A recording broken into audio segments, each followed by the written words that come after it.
Role Gauri गणपतीच्या विसर्जनानंतर आता पुन्हा एकदा चाकरमानी जो आहे तो कोकण रेल्वेनं या ठिकाणी पुन्हा मुंबईकडे परतू लागलेला आहे। कोकण रेल्वेच्या आजपासून अनंत चतुर्दशीपर्यंतच्या सगळ्या गाड्या ज्या आहेत त्या या ठिकाणी हाऊसफुल असलेल्या पाहायला मिळतात। तुम्ही बघू शकता की गणपती स्पेशलसाठी सोडलेली ही सावंतवाडीवरनं निघालेली ही रेल्वेसुद्धा या ठिकाणी हाऊसफुल झालेली पाहायला मिळते आहे। मुंबई सेंट्रलला ही रेल्वे चाललेली आहे आणि मोठ्या संख्येने सध्या चाकरमानी जे आहेत ते गौरी गणपतीच्या विसर्जनानंतर या ठिकाणी पुन्हा एकदा परतीचा प्रवास सुरू केलेला पाहायला मिळतोय। 5 दिवस चाकरमान्यांकडून मनोभावे गणपतीची सेवा केल्यानंतर आता पुन्हा एकदा चाकरमानी कोकण रेल्वेच्या माध्यमातून या ठिकाणी मुंबईला परतू लागलेला आहे।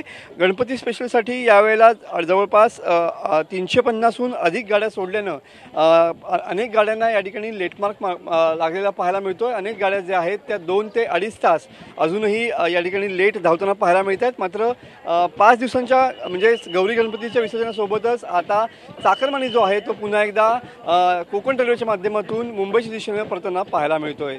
कॅमेरामन समीत गजनेसह मी मनोज लेले, TV9 मराठी, रत्नागिरी।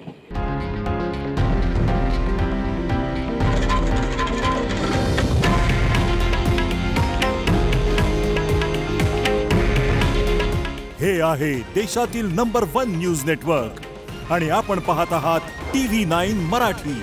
काळजी तुमची, हित महाराष्ट्राचं।